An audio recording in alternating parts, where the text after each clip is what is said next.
নমস্কার। শ্রী আম্মা ভগবান শরণম।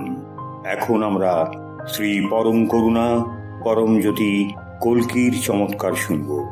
আমি ব্যাঙ্গালোর থেকে থিমাপ্পা বলছি। আমরা প্রায় 6 বছর ধরে 2 শয্যাকক্ষ, হল ও রান্নাঘর বিশিষ্ট একটি বাড়িতে ভাড়া থাকতাম। সম্প্রতি আমরা বাস্তুশাস্ত্র সম্মত নতুন একটি বাড়িতে স্থানান্তরিত হওয়ার সিদ্ধান্ত গ্রহণ করি। আমাদের বাড়িওয়ালা প্রাথমিকভাবে অগ্রিম বাবদ 50,000 টাকা ফেরত দিতে অস্বীকার করেন। তিনি বলেন ফেরত দেওয়ার মতো টাকা তার কাছে নেই, বরং প্রস্তাব দেন ভাড়া কিছুটা কমিয়ে আমরা আরো বেশি দিন যেন ওই বাড়িতেই থাকি।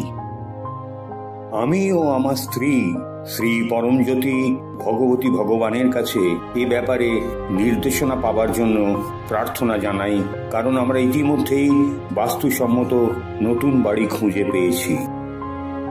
3 দিন প্রার্থনার পরে বাড়িওয়ালা শুধুমাত্র 15,000 টাকা ফেরত দিতে রাজি হন এবং বাড়িটি ভালো অবস্থায় থাকলেও রং ও মেরামতির জন্য 35,000 টাকা কেটে নেবার কথা বলেন।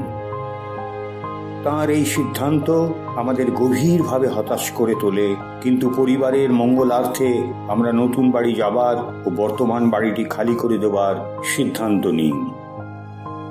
নতুন বাড়িতে চলে আসার পর আমি শ্রী পরমজ্যোতি ভগবতী ভগবানের কাছে নিষ্ঠার সঙ্গে নিজের জন্য কর্ম বিমোচন ও ন্যায্যতা প্রার্থনা করি।